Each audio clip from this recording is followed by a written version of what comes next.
এটা নিচে যায় দাঁড়া, এটা যখন পড়বো না তখন তোর কেস ধরতে হইব। আরে ভাই এটা কোনো ব্যাপার হইলো? এটা এখনই দাঁড়াইতাছি। আচ্ছা আসমানের দিকে তাকায় থাকে, এখনই পড়বো, আসলে তুই কেস ধরে ফেলবি, বুঝছস? আরে ভাই ক্যাচ ধরা কোনো ব্যাপারই নেই, এই যে ধরে লাইছি মনে করেন। আরে কি হলো ভাই, আমি নক করলে আরে ভাই আমি শেষ হয়ে গেছি। মানে কি ভাই, এই যে আপনি ভাই কথার জালে প্রত্যেকটা বার ভাই আমারে ফাঁসান ভাই, মিথ্যা কথা কয়ে কয়ে যে ফাঁসাই দেন ভাই।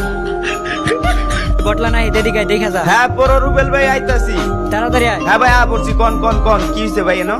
আচ্ছা কত এই ড্রামের মধ্যে কি আছে? ভাই এই ড্রামটার মধ্যে তো তেল আছে, এটা তেলের ড্রাম। ধপ বেটা, কাটাই গেছে তোর এটার মধ্যে তেল আছে। আইলে তো ভাই এটা মনে হয় খালি ড্রাম, কি ওরা হ্যাঁ দিছে। ধপ, কে কয় এটা খালি ড্রাম বেটা? তাইলে ভাই এই ড্রামটার মধ্যে কি আছে কোন তো? এটার মধ্যে বেটা কেরাসিন তেল আছে, কেরাসিন তেল। ও ভাই তাইলে আপনি জানলেন কেমনে? এটা আবার না জানার কি আছে? তুই এই জায়গায় দেখ, আমি গুলি করলে এটা থেকে আগুন বের হইব। ড্রামের মধ্যে তো ভাই আগুন বের হয়। বুঝছস? ও ভাই বইছি বইছি। এই দেখ, একটা গুলি করছি, দেখছস কেরোসিন তেল বের হইছে। আরেকটা গুলি করলে মনে করতো যে এটার ভিতর থেকে আগুন বের হইব। দেখছস আগুন বের হইছে না?